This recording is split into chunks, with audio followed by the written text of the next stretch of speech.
औज़ु बिल्लाहि मिनश्शैतानिर्रजीम बिस्मिल्लाहिर्रहमानिर्रहीम। कुल औज़ु बिरब्बिल फ़लक मिन शर्रि मा ख़लक़ व मिन शर्रि गासिकिन इज़ा वक़ब व मिन शर्रिन नफ़्फ़ासाति फ़िल उक़द व मिन शर्रि हासिदिन इज़ा हसद। सदक़ल्लाहुल अज़ीम। इन्नल्लाह व मलाइकतहु युसल्लूना अलन नबी या अय्युहल्लज़ीना आमनू सल्लु अलैहि व सल्लिमू तस्लीमा। अल्लाहुम्मा सल्लि अला सय्यिदिना व मौलाना मुहम्मदिन व अला आलिहि व सहबिहि व बारिक वसल्लम। अल्लाहुम्मा सल्लि व सल्लिम व बारिक अला ज़ातिल मुहम्मदिय्यति वल आल अदद ख़ल्क़िक या अल्लाह या अल्लाह या रहमान या रहीम या हय्यु या क़य्यूम बिरहमतिका नस्तग़ीस। अल्हम्दुलिल्लाह, अल्लाह ताला के फ़ज़ल व एहसान से हम रमज़ानुल मुबारक के दूसरे अशरे की इन ख़ूबसूरत लम्हात में अल्लाह ताला की तौफ़ीक़ के साथ पहुँचे हैं और हमने अपने गुज़िश्ता लेक्चर में मुहासबाए नफ्स के हवाले से बात की थी। आज इंशाअल्लाह ताला हम उसी मौजू को आगे बढ़ाएंगे और इस्लाह अहवाल के हवाले से ही आज हम दो इंसान की रूहानी बीमारियों के हवाले से तज़किरा करेंगे, एक हसद और ग़ीबत। और ये दो ऐसी बीमारियां हैं इंसान की, रूहानी और तबीयत की ऐसी बीमारियां हैं जो अपने अंदर बहुत से मनफ़ी और नेगेटिव असरात लिए हुए होती हैं। हसद और ग़ीबत ये न सिर्फ़ रूहानी गुनाह हैं, इंसान की तबीयत को न सिर्फ़ गुनाह की तरफ माइल करते हैं, बल्कि जेलसी और बैक बाइटिंग, हसद और ग़ीबत ये ऐसे गुनाह हैं जो इंसान को फ़िज़िकली, मेंटली एंड साइकोलॉजिकली भी इफ़ेक्ट करते हैं, उस पर नेगेटिव असर डालते हैं। अगर आप देखें, मेडिकल साइंसेस को देखें और साइकोलॉजिकल साइंसेस को देखें और मेंटल साइंसेस को देखें तो आपको मालूम होगा कि साइंस अब इस बात को हमेशा के लिए इसको एडुकेट करती है कि इंसान की तबीयत के नेगेटिव इमोशंस, मनफी इमोशंस, वो इंसान को फ़िज़िकली भी इफ़ेक्ट करते हैं, साइकोलॉजिकली भी इफ़ेक्ट करते हैं और मेंटली भी इफ़ेक्ट करते हैं। और हसद, जेलसी और फिर इसके नतीजे में बैक बाइटिंग या ग़ीबत, ये दो ऐसी बीमारियां हैं जो इंसान को ड्रास्टिकली उसकी फ़िज़िकल हेल्थ के ऊपर भी असरअंदाज होती हैं, उसकी स्पिरिचुअल हेल्थ के ऊपर भी असरअंदाज होती हैं, उसको ज़िंदगी के अंदर भी गमज़दा और परेशान करती हैं। इन दोनों बीमारियों के नतीजे में इंसान के दिल का सुकून ख़त्म होता है, इंसान की तबीयत में बेचैनी बढ़ती है, माशरे के अंदर नफ़रत बढ़ती है और उखरवी तौर पर ये वो गुनाह हैं जिनके नतीजे में इंसान अपनी नेकियों को खो बैठता है, अपनी अच्छाइयों को लॉस्ट कर बैठता है। जैसे अल्लाह के रसूल सल्लल्लाहु अलैहि वसल्लम ने फरमाया, हज़रत अबू हुरैरा रज़ी अल्लाह ताला अन्हु फरमाते हैं, जैसे हसद के बारे में फरमाया कि हज़रत अबू हुरैरा रज़ी अल्लाह ताला अन्हु फरमाते हैं कि हसद से बचो, जेलसी से बचो, क्योंकि हसद नेकियों को ऐसे खाता है जैसे आग सूखी लकड़ियों को खा जाती है। तो जैसे आग का शोला आता है और वो लकड़ियाँ जल के राख बन जाती हैं, इसी तरह हसद ऐसी नेगेटिव वाइब्स रखता है, ऐसी नेगेटिव इमोशंस एंड फीलिंग्स इंसान के अंदर पैदा करता है, जिसके नतीजे में इंसान के अंदर की अच्छाइयाँ मर जाती हैं, बुराइयाँ और नेगेटिविटीज़ के रास्ते को खोल देता है ये। और उसके नतीजे में इंसान फिज़िकली भी इम्पैक्ट होता है, साइकोलॉजिकली भी इम्पैक्ट होता है, स्पिरिचुअली भी असरअंदाज होता है और मेंटली भी असरअंदाज होता है। अब जेलसी है, जो हसद है, जब इंसान इसका मुसलसल मरीज़ बन जाता है, मुसलसल पेशेंट बन जाता है, वो लोगों के साथ हसद रखता है, बुग़्ज़ रखता है, दिल में लोगों के बारे में नेगेटिविटी रखता है, तो उसके नतीजे में जो उसकी फिज़िकली जो उसके ऊपर असर होता है, उसमें सबसे पहले इंसान हाई ब्लड प्रेशर का मरीज़ हो जाता है, इंसान को डाइजेस्टिव सिस्टम में प्रॉब्लम्स होना शुरू हो जाती हैं, इंसान को मसल टेंशन होना शुरू हो जाती है, हेडेक होना शुरू हो जाती है। इसके नतीजे में वीक इम्यून सिस्टम क्रिएट होता है इंसान का, बॉडी के अंदर की इम्यूनिटी ख़त्म हो जाती है, इंटरनली कमज़ोर हो जाता है इंसान, उसको छोटी छोटी बीमारियां उसको ज़्यादा तंग करना शुरू हो जाती हैं, वो मौसमी बीमारियों से ज़्यादा तंग होता है, उसको इन्फ्लुएंज़ा ज़्यादा स्ट्रॉन्ग हिट करता है क्योंकि वो इंटरनली वीक हुआ है। और इसी तरीके से साइकोलॉजिकली अगर देखें तो इन बीमारियों के नतीजे में जो साइकोलॉजिकल कंडीशन इंसान फेस करता है, उसमें जो सबसे कोर कंडीशन इंसान के ऊपर आती है वो आपकी स्ट्रेस डिसऑर्डर्स होते हैं। इंसान के अंदर शदीद किस्म की स्ट्रेस और एंजाइटी की कैफियत पैदा होती है क्योंकि इंसान के स्ट्रेस हार्मोन मुसलसल जेलसी, मुसलसल नेगेटिविटी में रहने की, क्योंकि जेलसी और हसद एक ऐसी बीमारी है जो मुसलसल अंदर से इंसान को खाती है, इंसान को तकलीफ़ देती है, मुसलसल एक आग में इंसान जल रहा होता है। तो उसके नतीजे में क्या होता है, इंसान के अंदर स्ट्रेस हार्मोन्स हाई कॉर्टिसोल वो क्रिएट होते हैं और इंसान इंटरनली डैमेज होता रहता है, इंसान के अंदर लैक ऑफ मोटिवेशन पैदा होती है, उसको फीलिंग ऑफ वर्थलेसनेस पैदा होती है उसके अंदर, जैसे वो बेमानी चीज़ है, फजूल चीज़ है, उसकी कोई वर्थ नहीं है। इसी तरीके से इंसान सोशल एंजाइटी का शिकार हो जाता है, पैनिक अटैक्स आना शुरू हो जाते हैं, रेस्टलेसनेस आती है, स्लीप डिसऑर्डर्स आते हैं। ये सारी वो चीज़ें हैं जिनकी कोर इस तरह की बीमारियां होती हैं। मेडिकल साइंसेस भी ये कहती है कि बीमारी पहले सोल को हिट करती है और फिर वो बॉडी में मुंतकिल होती है। तो ये जो सारी बीमारियां गुनाह की सूरत में जब हमारे रूह को डैमेज करती हैं, तो जब हमारी रूह कमज़ोर होती है, हमारी सोल वीक होती है, तो फिर वो नेगेटिव असर हमारी बॉडी के ऊपर डालती है।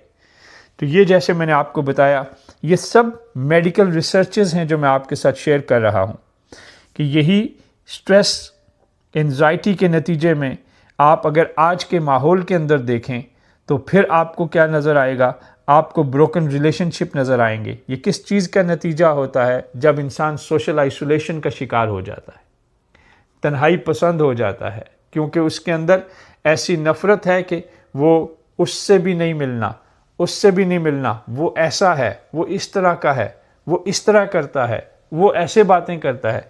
इंसान के अंदर इतनी नेगेटिविटीज़ आ जाती है कि वो सोशल आइसोलेशन के नतीजे में अपने रिलेशनशिप्स को तोड़ बैठता है, अपने घर को तोड़ बैठता है, अपने रिश्तों को तोड़ बैठता है, और उसको क्या हो जाता है, वो लोनलीनेस का शिकार हो जाता है, तन्हाई का शिकार हो जाता है, उसका सपोर्ट सिस्टम उससे अलग हो जाता है।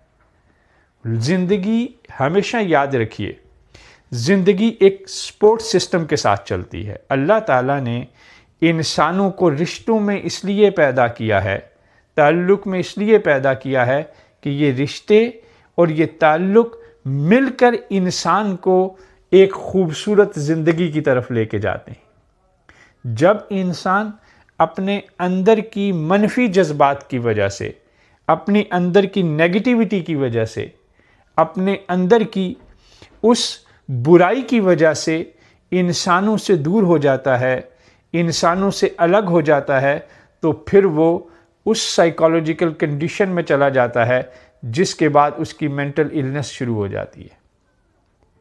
फिर उसकी एक बीमारी से दूसरी बीमारी, दूसरी बीमारी से तीसरी बीमारी, तीसरी बीमारी से चौथी बीमारी, और ये सारी सिम्टम्स बिल आखिर जिस बड़े सिम्टम्स की तरफ लेके जाते हैं उनमें कैंसर भी शामिल है, हार्ट अटैक भी शामिल है, उसके अंदर इंसान की जो ब्रेन नर्व है उसका फटना भी शामिल है, कि इंसान इन नेगेटिविटीज़ से लड़ते लड़ते बिल आखिर अपनी जान दे देता है। इस कदर इसकी ये बुरी चीज़ें हैं, और ये हमें science, psychological sciences, health sciences और मेडिकल साइंसेस अब ये सारी बातें हमें बताती हैं।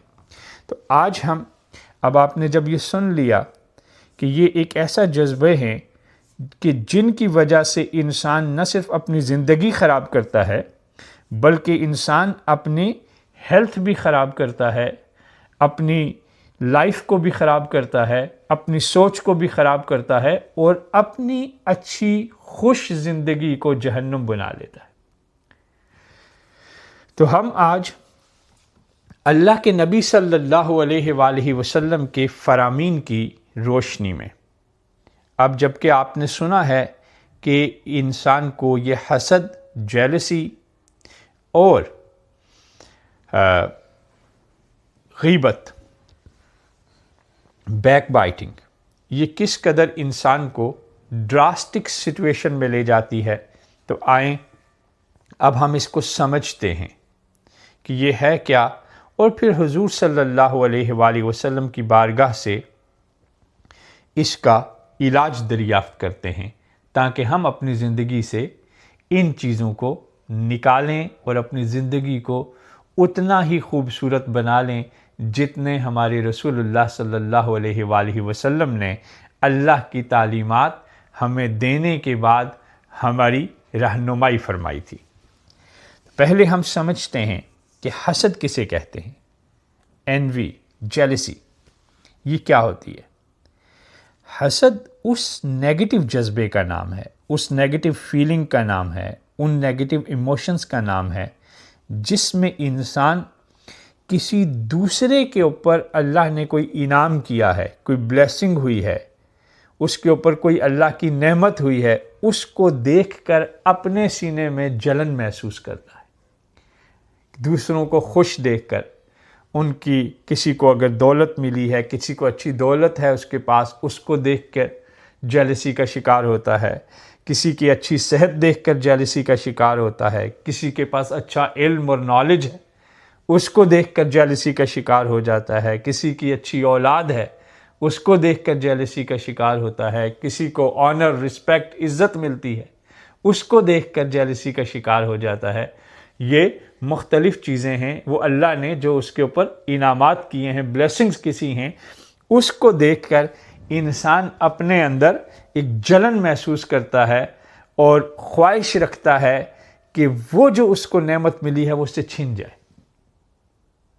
उसके पास वो रहमत न रहे। इसको कहते हैं हसद।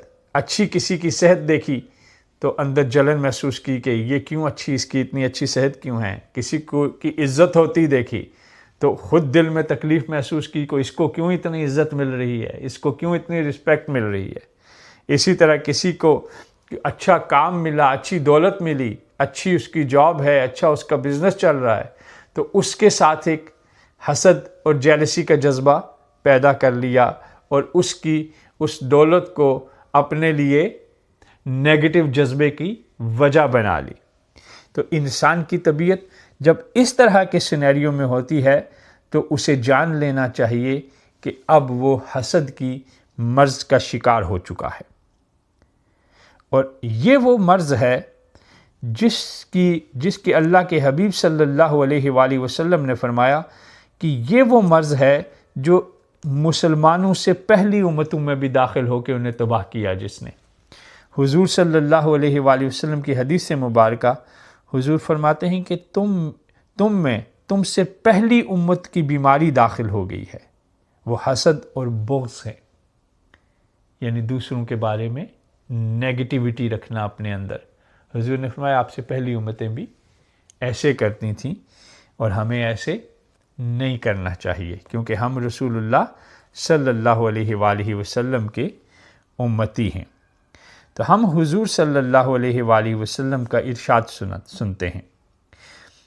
ये इरशाद हमें हज़रत अबू हुरैरा रज़ी अल्लाह ताला अन्हु ने बयान फरमाया कि हुजूर सल्लल्लाहु अलैहि वसल्लम इरशाद फरमाते हैं कि लोगों, बदगुमानी से बचो, नेगेटिविटी ऑफ थॉट, इससे बचो, क्योंकि बदगुमानी सबसे झूठी बात है।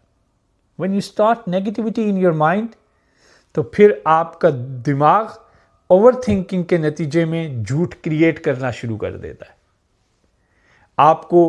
आपको ऐसी वो ईवल नेट के अंदर, ईवल वेब के अंदर लेके जाता है, जहां आप खुद एक सोच के बाद दूसरी सोच के बाद तीसरी सोच, और उसका रियलिटी से ताल्लुक हो या ना हो, लेकिन क्योंकि आप एक नेगेटिव दुनिया के अंदर दाखिल हो गए हैं, तो अब आपका दिमाग मुसलसल उस नेगेटिविटी को इन्हेंस करता जा रहा है। तो अल्लाह के रसूल ने फरमाया कि जो ये आप जब नेगेटिव थिंकिंग से करते हैं, ये क्या होता है, ये सबसे झूठी बात है, इसमें कोई रियलिटी नहीं होती। अपने दिमाग को नेगेटिव थॉट के साथ पोल्यूटेड ना करो और ना टोह लगाओ। टोह लगाने का क्या मतलब है कि जब हम छुप छुप के कहते हैं, अच्छा देखो वो क्या कर रहा है, उसने क्या किया है, बच्चे स्कूल में होते हैं, उसके कितने मार्क्स आए, उसने क्या किया, घर में हैं तो देखें कि वो क्या कह रहा है, उसने क्या बात की है, उससे टोह लगाना, क्यूरियस होना कि क्या हो रहा है।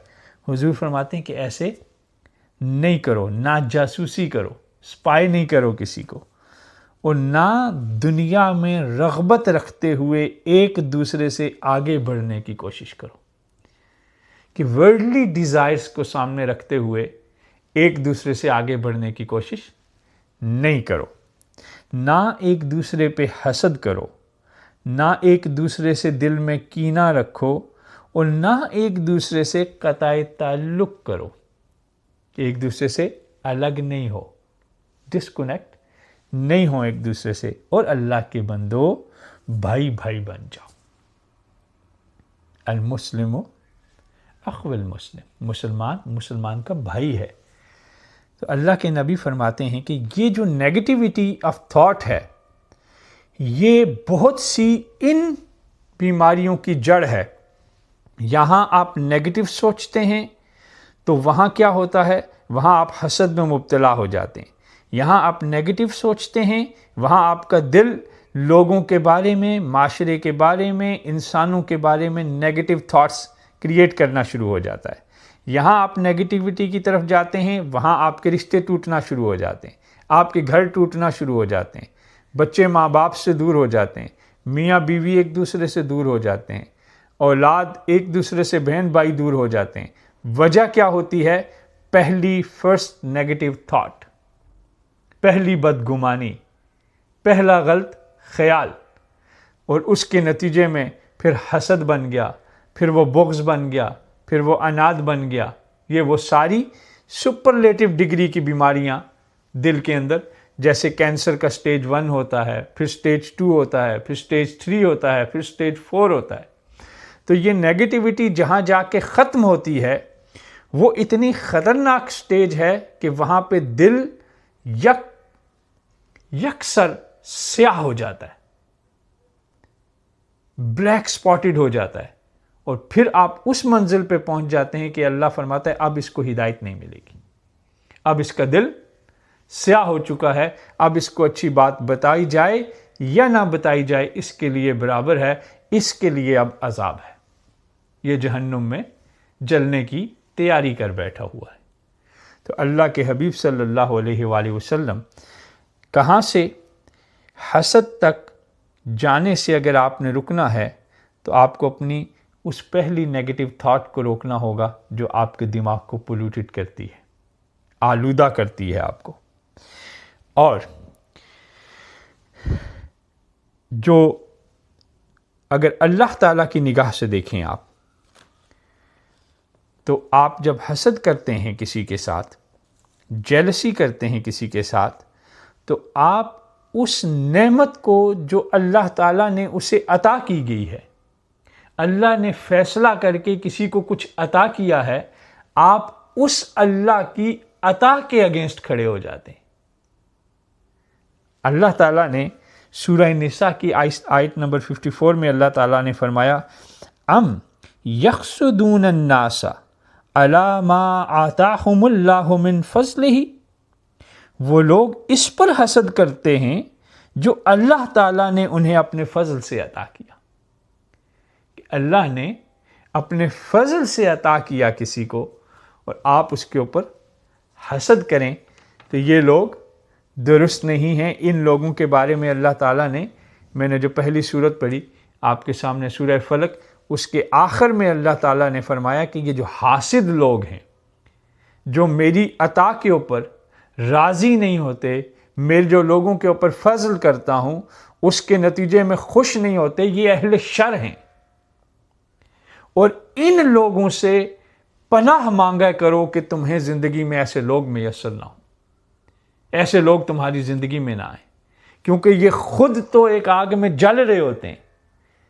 ये उस आग के अंदर आपको भी जलाएंगे, वसाविस क्रिएट करके, आपको भी नेगेटिविटी ट्रांसफ़र करेंगे, आपको भी आके कानों में वो बातें बताएंगे, आपसे भी आके लोगों की ग़ीबत करेंगे। हम आगे चलते हैं। जैसे मैंने आपको पहले हदीस मुबारक सुनाई कि हसद नेकियों को खा जाता है, हम इंशाअल्लाह आगे हुजूर की अहादीस से ही इसका मतलब भी समझने की कोशिश करेंगे।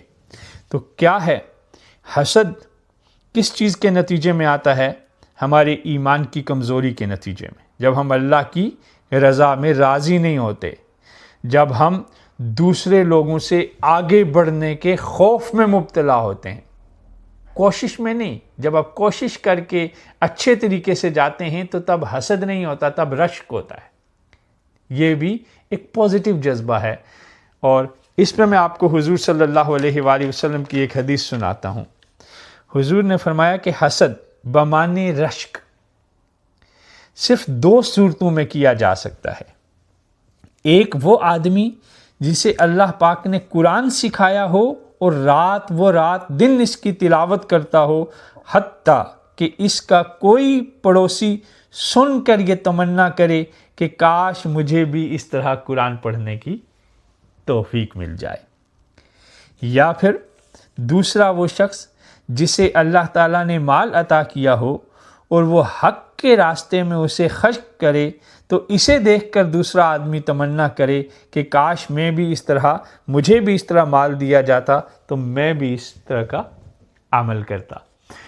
When you compete in positivity with the positive emotions, अच्छे जज्बात के साथ करते हैं, then it's not jealousy, it's rashk, a healthy good competition।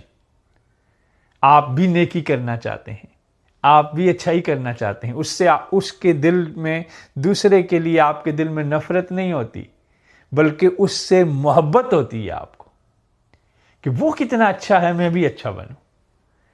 हसद में आप ये नहीं कहते कि वो अच्छा है मैं भी अच्छा बनूं, आप कहते हैं कि वो अच्छा क्यों है, उसके पास ये क्यों है, उससे छिन जाए, उससे ये नेमत अल्लाह की छिन जाए।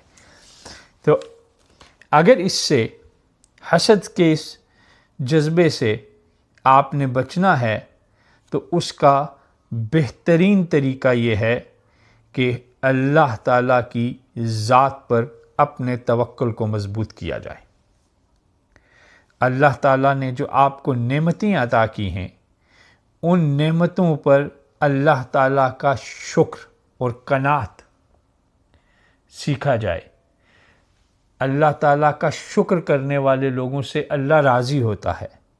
अल्लाह ताला की ज़ात पे तवक्कुल करने से अल्लाह ताला मददगार हो जाता है।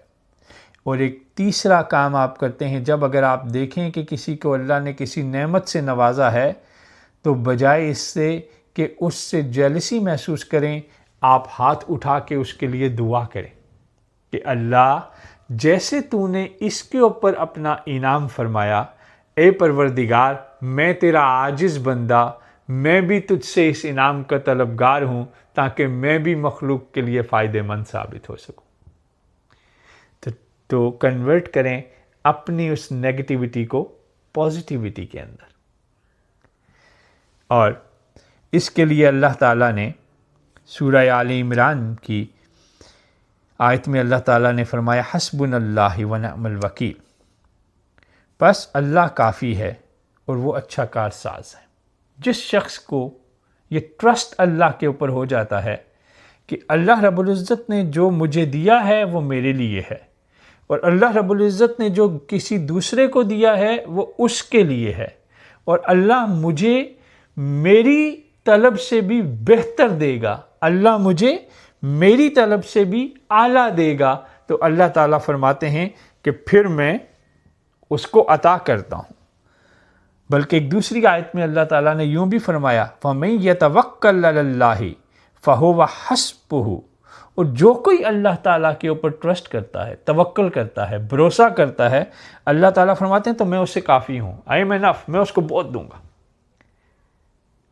दूसरों से नफ़रत करने के बजाय, दूसरों से जेलसी करने के बजाय, दूसरों के बारे में नेगेटिविटी दिल में पाल के अपने जिस्म को नाकारा करना, अपनी रूह को कमज़ोर करना, साइकोलॉजिकली और मेंटली अपने आप को काबिल तर्स बना देना, इससे कहीं बेहतर है कि आप अल्लाह का शुक्र अदा करें, अल्लाह पे तवक्ल करें, दूसरों के लिए दुआ करें, अपने आप को इस आजमाइश से बाहर निकालें, तो अल्लाह ताला आपको बेहतर अंदाज से अता फरमाएगा। अब अगर आप हसद के इस जज्बे में, नेगेटिविटी के अंदर आप रहते हैं, तो इसकी आग में तो जलते ही हैं। फिर जैसे मैंने आपको बताया कि कैंसर की स्टेज 1 जो होती है उससे स्टेज 2, फिर स्टेज 3 की तरफ जाता है। और अगर आप हसद की स्टेज 1 से स्टेज 2 की तरफ चले जाएं और आप अल्लाह की तरफ रजू ना करें, तवक्कुल इल्लाह की तरफ ना जाएं, शुक्र की तरफ ना जाएं, तो फिर एक और इंतहाई सख्त किस्म की डिजीज़ आपके सोल के ऊपर अटैक करती है। इंतहाई ऐसी संगीन गुनाह, जो इंतहाई ख़तरनाक गुनाह है, वो आपकी तरफ आता है और उसका नाम है ग़ीबत, बैक बाइटिंग। ये गुनाहों में इंतहाई शदीद तरीन और बड़ा गुनाह है। अमूमी तौर पे माशरे के अंदर, हमारे माशरे के अंदर क्या होता है, हमारे माशरे के अंदर ये होता है कि कसरत गुनाह एहसास गुनाह को ख़त्म कर देती है। When you continuously commit a sin, तो वह आपके अंदर से इस आपके कॉन्शियस को मार देती है इस बात को कहने के लिए कि ये एक सिन है। तो हमारे माशरे के अंदर अनफॉर्चुनेटली हमारे माशरे में इतनी ग़ीबत हो चुकी है, इतनी आम हो चुकी है, बिलखसूस ख़वातीन के अंदर। इंशाअल्लाह भी हम कुछ अहादीस पढ़ेंगे तो जिसमें हमारे नबी ने हमारे लिए हिदायत बयान फरमाई है। तो वो इतना बड़ा गुनाह वो अब आम हो चुका।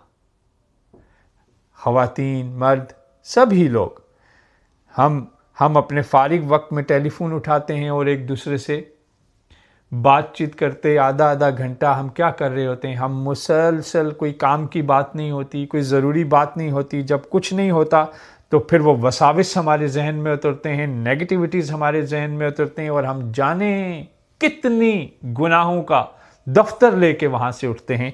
बस मैं अब आपको कुछ अहादीस से रसूल सल्लल्लाहु अलैहि वसल्लम सुनाऊंगा ताकि हमारा वक्त कम है, तो वो अहादीस ही आपके लिए काफ़ी हो जाएंगी। अल्लाह के नबी सल्लल्लाहु अलैहि वसल्लम ने इरशाद फरमाया कि क्या है ग़ीबत है क्या। हुजूर फरमाते हैं कि तेरा अपने भाई की पीठ पीछे, यानी कि वो मौजूद नहीं है, और आप ऐसा तज़किरा करना जो उसे नागवार गुज़रे, किसी के गैर मौजूदगी में, वो प्रेजेंट नहीं है, ऐसी बात उसके बारे में करनी जो उसको पसंद नहीं है, जो उसको बुरी लगे। इसको क्या कहते हैं? ग़ीबत।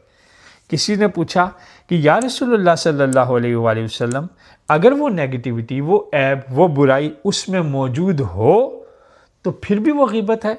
तो हुजूर सल्लल्लाहु अलैहि वसल्लम ने इरशाद फरमाया कि अगर वो ऐब उसमें मौजूद हो जो तुम कह रहे हो तो वो गीबत है, और अगर उसमें मौजूद नहीं जो तुम कह रहे हो तो बहतान है, उससे भी बड़ा गुनाह।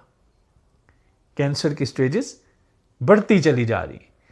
अगर if somebody has some negative attributes and you are talking about a person, वो यहां मौजूद नहीं है, इट्स गीबत, इट्स बैकबाइटिंग। अगर उसके अंदर नहीं है और फिर आप कर रहे हैं, फिर बहतान है, फिर उससे भी ज्यादा बुरी बीमारी का शिकार हो चुके हैं आप। तो अब कुछ अहादीस मुबारका सुनाता हूं आपको। हम माह रमज़ान में हैं, इसी हवाले से ये हदीस रसूल सल्लल्लाहु अलैहि वसल्लम फरमाते हैं कि दो ख़वातीन रमज़ान के महीने में जमा हुई।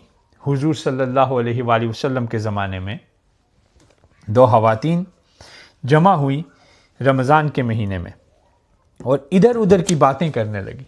जैसे मैं आपको कह रहा हूँ कोई काम नहीं तो फ़ोन उठा के लायानी गुफ्तगू, तो वो भी दो ख़वातीन जमा हुई और इधर उधर की बातें करने लगी। बातों बातों में इनसे गीबत हो गई।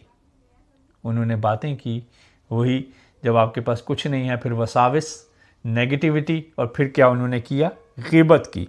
कुछ देर के बाद उनकी हालत ख़राब हो गई, बीमार हो गए। हुजूर सल्लल्लाहु अलैहि वसल्लम को बताया कि वो दो औरतें रोज़े से हैं और अब उनकी हालत ख़राब हो गई, वो जाँ बलब हैं कि वो तो बिल्कुल एक सीवियर कंडीशन में चली गई हैं, सख्त बीमार हो गई हैं एकदम से, उनकी सिचुएशन एकदम से इमरजेंसी वाली हो गई है। तो हुजूर सल्लल्लाहु अलैहि वसल्लम को बज़रिया वही अल्लाह ताला की तरफ से इल्म हो गया कि उन्होंने गीबत की है। आप सल्लल्लाहु अलैहि वसल्लम ने एक प्याला मंगवाया, और प्याला मंगवाने के बाद उसमें से एक के आगे रखा और कहा कि वॉमिट करो, कह करो, उल्टी वॉमिट करें। तो उसने जब किया, जब उसने कह की तो खून के लोथड़े और गोश्त के टुकड़े निकले। दूसरी औरत ने कह की तो उसके मुंह से भी यही कुछ निकला। फिर हुजूर सल्लल्लाहु अलैहि वसल्लम ने इरशाद फरमाया, दूसरों की गीबत का अमल पेट में पीप, खून और गोश्त की शक्ल अख्तियार कर गया था। ख़बरदार आइंदा किसी की गीबत ना करना।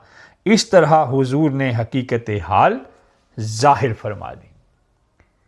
अब अगर हुजूर की इस बात को अगर अहले फ़िक्र हैं आप, तो हुजूर के इस अल्फाज को अगर आप समझ सकें, तो जो साइंस कहती है कि बीमारी पहले रूह को लगती है बदअखलाकी की सूरत में और फिर जिस्म में मुंतकिल होती है डिजीज़ की सूरत में, तो हुजूर ने क्या फरमाया कि ख़बरदार, क्या होता है, दूसरों की गीबत का अंदर पेट में पीप, इन्फ्लेमेशन, इन्फेक्शन क्रिएट करता है। तो ये जो हमारे अंदर स्टमक के अंदर कैंसर क्रिएट होता है, इसकी बिगिनिंग कहाँ से होती है, इन्फ्लेमेशन से। तो ज़रा अगर आप गौर करें तो हमारी ज़िंदगी के ये नेगेटिविटीज़ ख़ुद हमारे लिए जिस्म के अज़ाब को आवाज़ लगा रहे होते हैं। हम खुद अपने लिए बीमारियां ख़रीद रहे होते हैं, सिर्फ ये करके कि हम अपने आप को अल्लाह ताला के साथ जोड़ते नहीं हैं, अल्लाह ताला का डर और खौफ नहीं रखते।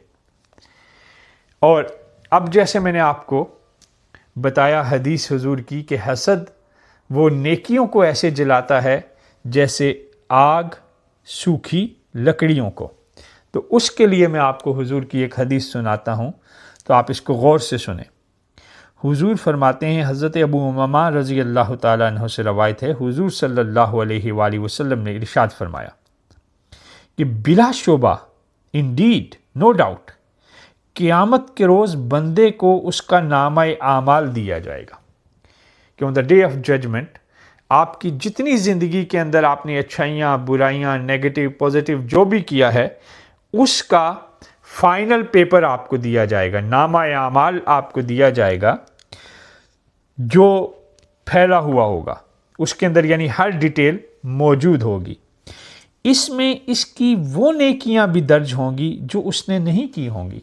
एक शख्स है, उसको वो पेपर मिला तो उसमें उसने कुछ ऐसी नेकियां, अच्छे काम किए देखे तो वो उसने किए हुए ही नहीं थे, कि उसने ज़िंदगी में तो ऐसा कोई अच्छा काम ही नहीं किया हुआ था, मगर उस पेपर पे लिखा हुआ है कि इसने ये अच्छे काम किए हैं। तो वो अर्ज़ करेगा, ए मेरे परवरदिगार, मैंने तो ये नेकियां नहीं की। तो उसे जवाब मिलेगा, लोगों ने तुम्हारी ग़ीबत की थी, इस वजह से ये दर्ज की गई हैं उनकी नेकियां। जब आप किसी की ग़ीबत कर रहे होते हैं तो दरअसल आप अपनी नेकियां अल्लाह आपसे छीन के उसको दे देता है आपकी नेकियां। इसी हदीस का अगला हिस्सा, एक दूसरे बंदे को भी नामा अमाल दिया जाएगा जो फैला हुआ होगा। वो कहेगा, ए मेरे परवरदिगार, मैंने तो फलां फलां दिन ये नेकी की थी।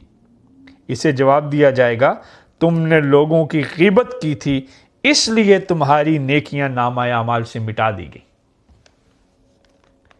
अब हमें तुम्हारी नेकियां नहीं चाहिए ग़ीबत वालों की। अब वो देखा पहली हसद कैसे जलाती है, जैसे सूखी लकड़ियों को आग जलाती है। आप यहाँ ग़ीबत करते हैं, यहाँ नेगेटिविटी आती है, अल्लाह ताला फरिश्तों को कहते हैं कि इसके अच्छे अकाम मिटा दो, इसका मेरे पास क़यामत में कोई अजर नहीं है, कोई अच्छाई नहीं है इसके लिए। कौन फरमा रहा है ये? हुजूर सल्लल्लाहु अलैहि वसल्लम। और एक तीसरी हदीस मुबारक अब आपको सुनाता हूँ। हुजूर सल्लल्लाहु अलैहि वसल्लम ने इरशाद फरमाया कि क्या तुम जानते हो, सहाबा किराम से बैठे हैं हुजूर उनके साथ, तो हुजूर उनसे फरमाते हैं कि क्या तुम जानते हो कि मुफलिस किसे कहते हैं? पुअर, गरीब कौन होता है? तो सहाबा किराम ने अर्ज़ किया, या रसूलुल्लाह सल्लल्लाहु अलैहि वसल्लम, मुफलिस हम में वो शख्स है जिसके पास ना दिरहम हो और ना कोई साजो सामान, कि जिसके पास कोई पैसे ना हो और जिसके पास कोई सामान और चीज़ें मौजूद ना हो, अच्छी गाड़ी ना हो, अच्छे फ़ोन ना हो, अच्छा घर ना हो, जो नज़र आ रही हैं टेंजेबल चीज़ें, कि वो जिसके पास ना हो और पैसे ना हो, तो साहबा ने कहा कि वो क्या होते हैं? वो गरीब होते हैं। हुजूर ने फरमाया कि नहीं, नो, मेरी उम्मत में मुफलिस वो शख्स है, मेरी उम्मत में गरीब इंसान कौन सा है? जो क़यामत के दिन नमाज, रोज़ा और ज़कात लेकर हाजिर होगा, मगर वो इस हाल में आएगा कि इसने किसी को गाली दी होगी, किसी पर तोहमत लगाई होगी, किसी का माल खाया होगा और ना हक किसी का खून बहाया होगा, किसी को मारा होगा। लिहाजा इनकी नेकियां लेकर उन सब को दे दी जाएंगी, यहाँ तक कि इसके गुनाहों का फ़ैसला करने से पहले इसकी नेकियां ख़त्म होगी, तो ये इन गुनाहों को इस पर डाल दिए जाएंगे, फिर इसको जहन्नुम में डाल दिया जाएगा। हुजूर की इस हदीस से आपको कुछ समझ आया कि आपकी नमाज़ें, आपके रोज़े, आपकी ज़कात, आपके अच्छे अमाल उस वक्त तक फ़ायदा नहीं देते जब तक उन अच्छे आमाल के नतीजे में आपकी तबीयत के अंदर खूबसूरती पैदा ना हो। अगर आपकी नमाज आपकी ज़ुबान को दुरुस्त नहीं करती तो वो नमाज फ़ायदा मंद नहीं है। अगर आपका रोज़ा आपके अंदर हया पैदा नहीं करता तो आपका रोज़ा भूख के सिवा कुछ नहीं है। अगर आपकी ज़कात लोगों का माल गसब करने से आपको नहीं रोकती, लोगों का दिल तोड़ने से नहीं रोकती, तो इसका मतलब यह है कि आप सिर्फ तबीयत को राज़ी करने के लिए कुछ आमाल कर रहे हैं, उनकी रूह से, उनकी सोल से नाआशना है। ठीक है, समझ आ रही है आपको कि ये सारे आमाल उस वक्त फ़ायदेमंद हैं जब आपका किरदार भी गवाही दे कि ये शख्स अल्लाह के आगे झुकने वाला है, जब आपका किरदार भी ये गवाही दे कि ये शख्स अल्लाह की रज़ा के लिए भूखा और प्यासा रहता है, जब आपकी गुफ्तगू भी इस चीज़ की गवाही दे कि इसने अताते इलाही में सर को झुकाया हुआ है, जब आपकी ज़ुबान इस बात की अक्कास हो कि ये शख्स अलर्स सुबह परवरदिगार के आगे सर बसजूद रहने वाला इंसान है। इसके अंदर अल्लाह का खौफ और डर मौजूद है।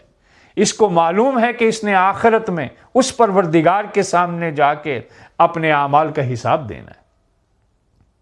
अगर आपकी इबादत भी चल रही हैं, गालियां भी चल रही हैं, इबादत भी चल रही हैं, माँ बाप की इज्जत और एहतराम भी नहीं है, और इबादत भी चल रही हैं और लोगों के साथ नफरत, हसद, गीबत, ये सब कुछ शामिल है, तो आपको अपने नफ्स का मुहासबा करने की ज़रूरत है।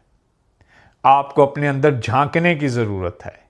आपको अपना अंदर कुरेदने की ज़रूरत है। तन्हाई के कुछ लम्हात में अपना सर नीचे करके अपने बातिन को झंझोड़ के आवाज़ लगाने की ज़रूरत है। अपने आप को निदा देने की ज़रूरत है। अपने आप को बुलाने की ज़रूरत है। अपने आप को डराने की ज़रूरत है। अपने आप को ये बताने की ज़रूरत है कि वो खुदाए वहदहू ला शरीक, वो अल्लाह, वो परवरदिगार, वो खालिक, वो मालिक एक दिन यौमे हिसाब लेगा। एक दिन पूछा जाएगा कि तुम्हारी जुबानों से इंसानों का दिल तो नहीं टूटा था। एक दिन पूछा जाएगा कि तुम्हारी जुबानों से इंसानों की आंखों से आंसू तो नहीं निकले थे। एक दिन पूछा जाएगा तुम्हारी गुफ्तगू लोगों के दिल तोड़ती थी कि जोड़ती थी। एक दिन पूछा जाएगा कि क्या तुमने मेरे सजदों का हक अदा किया कि नहीं।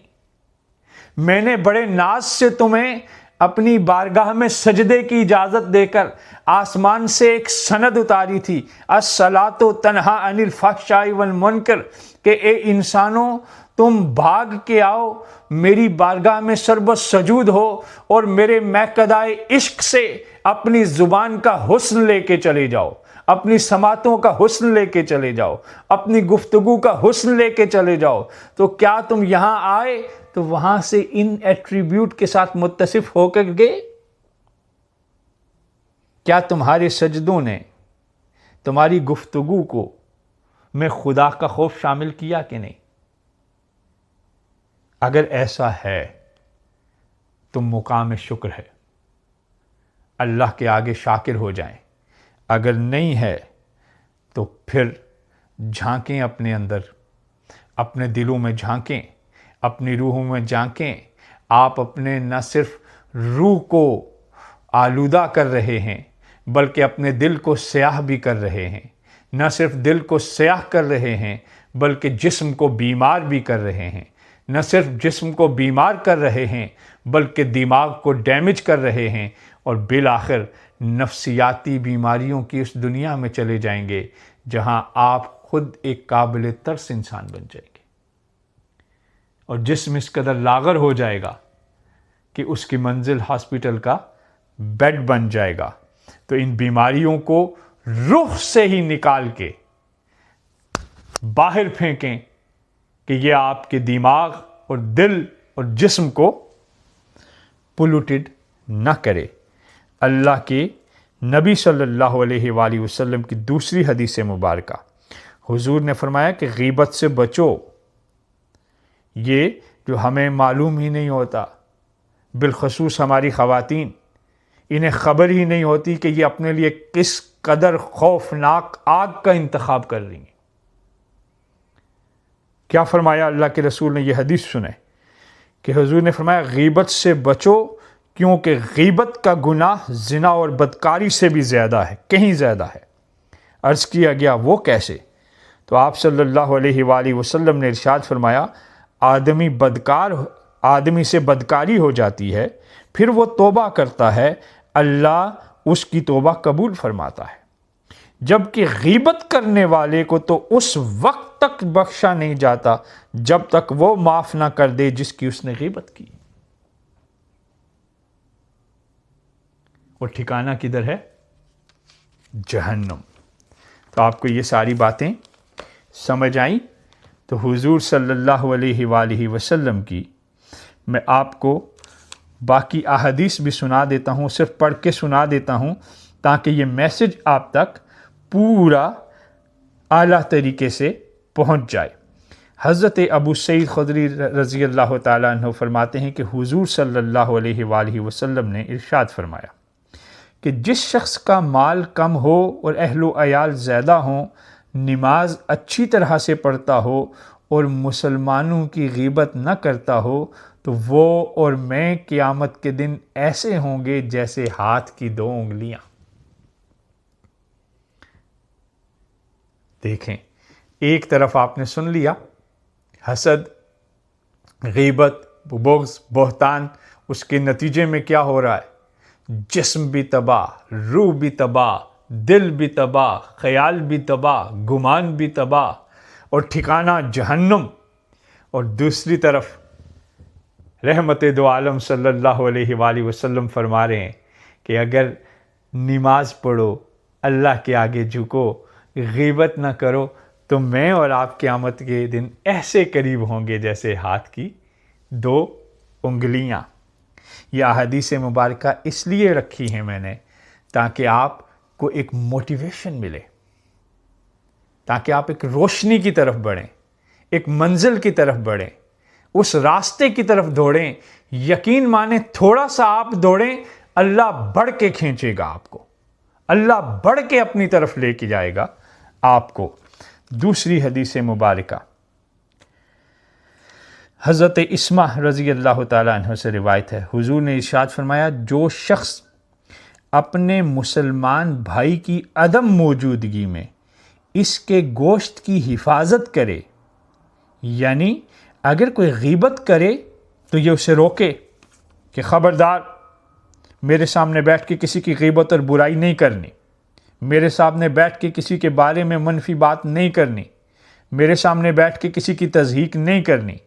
तो क्या होता है, अल्लाह के रसूल फरमाते हैं, तो अल्लाह ताला पर ये उसका हक है कि उसको दोज़ख से आज़ाद फरमा दे। When you are sitting together with your friends, दोस्तों के साथ, फैमिली के अंदर बैठे हुए हैं, अगर कोई किसी के बारे में कोई नेगेटिव बात करे तो उसको वहीं रोक दें, स्टॉप, ये नहीं करना। तो हुजूर ने फरमाया, अगर आप ऐसा करेंगे, अल्लाह आपके लिए जहन्नम की आग हराम कर देगा। आपका हक है, दिस इज़ योर राइट। फिर ये आपका राइट हो जाएगा कि आपको अल्लाह जहन्नम में ना डाले। अगली हदीस मुबारक ये अबू दाऊद में है, हुजूर ने इरशाद फरमाया, जो मुसलमान किसी मुसलमान को कहीं बेआबरू होता देखे या इसकी इज़्ज़त व आबरू कम होते देखे और इसकी मदद न करे, तो अल्लाह पाक उसको ऐसी जगह बेयार व मददगार छोड़ देगा जहां वो चाहता है कि अल्लाह पाक मेरी मदद करे। आप अगर किसी के लिए बेनिफिशियल नहीं है तो अल्लाह ताला फरमाते हैं कि फिर मैं भी नहीं हूँ आपके लिए बेनिफिशियल, मैं भी आपकी मदद करने नहीं आऊँगा। उसके बरक्स, और जो मुसलमान किसी मुसलमान को की ऐसी जगह मदद करे जहाँ इसे बेआबरू किया जा रहा हो, उसकी इज़्ज़त व आबरू कम हो, तो अल्लाह पाक किसी ऐसी जगह मदद फरमाएगा जहाँ वो अल्लाह की मदद चाहता है। अल्लाह गनी। तो ये सुन लिया आपने। अब हम ये जानते हैं कि हम इसको हसद से हमने बचना है तो शुक्र की तरफ आना है, तवक्कुल की तरफ आना है, अल्लाह की रज़ा की तरफ आना है, दुआ की तरफ आना है, नेमतों पर अल्लाह का शुक्रगुज़ार होना है। शुक्रगुज़ार हुआ कीजिए, इससे दिल नरम होता है, आँखों में ठंडक पड़ती है, तबीयत खुशगवार होती है, मुस्कुराहट होती है और एक अच्छा पॉजिटिव माहौल पैदा होता है। और ये याद रखिए, अल्लाह के रसूल ने ये भी फरमाया है कि जो इंसानों का शुक्रगुज़ार नहीं होता वो अल्लाह का भी शुक्रगुज़ार नहीं होता। इसलिए आपस में अच्छे पॉजिटिव रिलेशन रखें। और अब मुसलमानों में से, आप में से सबसे अच्छा मुसलमान कौन है? ये सुनते हैं हज़रत अबू मूसा अशरी से रज़ी अल्लाह ताला अन्हा, सहाबी रसूल सल्लल्लाहु अलैहि वसल्लम। हुज़ूर से पूछा, या रसूलल्लाह सल्लल्लाहु अलैहि वसल्लम, मुसलमानों में सबसे अफजल मुसलमान कौन है? हुज़ूर ने इरशाद फरमाया, वो मुसलमान जिसकी ज़ुबान और हाथ से दूसरा मुसलमान महफूज है, जो किसी दूसरे मुसलमान के लिए न ज़ुबान से बुराई करता है और ना हाथ से उसको नुकसान पहुंचाता है। तो क्या ठहरा हमें कि जहाँ पे अल्लाह के शुक्रगुज़ार हों, और जहाँ कोई देखें कि आप नेगेटिव बात हो रही है, कोई ग़ीबत कर रहा है, आप फ़ौरन वहाँ से उठ जाएं, उसको फ़ौरन रोक दें। अल्लाह ताला फिर आपके लिए जहन्नम को हराम करार देगा। सूरह निसा की आयत नंबर 140 जो है वो भी बैठ के पढ़िएगा, मैं उसका तर्जमा आपको सुना देता हूँ। इसमें भी अल्लाह ताला ऐसी ही बात फरमा रहे हैं। अल्लाह पाक फरमाते हैं कि और उसने किताब में तुम पर ये हुक्म नाजिल किया है कि जब तुम अल्लाह की आयत को सुनो कि इनका इनकार किया जा रहा है और इनका मजाक उड़ाया जा रहा हो, तो ऐसे लोगों के साथ उस वक्त न बैठो जब तक कि वो किसी और बात में मशगूल ना हो जाएं, वरना तुम भी इन्हीं के साथ हो जाओगे। जहाँ बुराई हो रही हो वहाँ से हट जाएं, वहाँ से दूर हो जाएं। अगर आप बुराई के मुकाम पे बैठे रहेंगे और बुरे लोगों में बैठे रहेंगे तो फिर वो आपके लिए भी नॉर्मल हो जाएगा और आप भी उसी तरह के बुरे इंसान बन जाएंगे। तो जहाँ कहीं ऐसा घर में देखें, बहन भाई दोस्त अहबाब किसी के बारे में बुरी बात करें तो वहीं रोक दें और उन्हें कहें कि नहीं, ना ये हमारा रास्ता है, ना ही ये हमारे पैगंबर सल्लल्लाहु अलैहि वसल्लम ने हमें बताया। और अब आखिरी हदीस मुबारका, अब आप सोच रहे होंगे कि जिन्होंने ज़िंदगी में ग़ीबत कर दी है अब क्या किया जाए, तो कुर्बान जाएं अपने रसूल सल्लल्लाहु अलैहि वसल्लम पर। वो आपको उसका रास्ता भी बता रहे हैं, वो समझते हैं और फिर गुफ्तगू को ख़त्म करते हैं।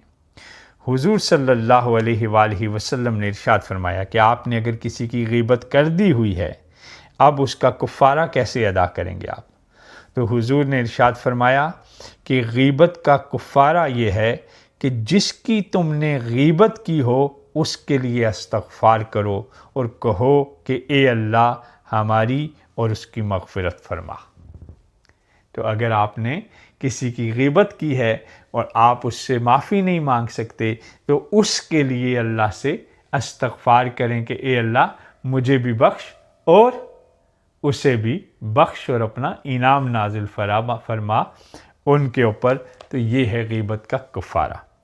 अल्लाह ताला हमें सब को इन सारी बुराइयों से, हसद, ग़ीबत, बुग़्ज़, झूठ और वो तमाम अखलाक़ रज़ीला जो हमारी रूहों को आलूदा करते हैं, अल्लाह ताला हम सब को इनसे बचते हुए अल्लाह ताला की अताअत में खालिस होने की तौफ़ीक़ अता फ़रमाए। अल्लाह पाक हम सब के लिए खैर को आसान फ़रमाए। इंशाअल्लाह ताला अगली मजलिस में हम अगले मौजू पे गुफ्तगू करेंगे। तब तक आप सब इजाज़त दें। अल्लाह ताला आप सबको सलामत रखे। फ़ी अमानिल्लाह व आखिरु दावाना अनिल हम्दुलिल्लाहि रब्बिल आलमीन।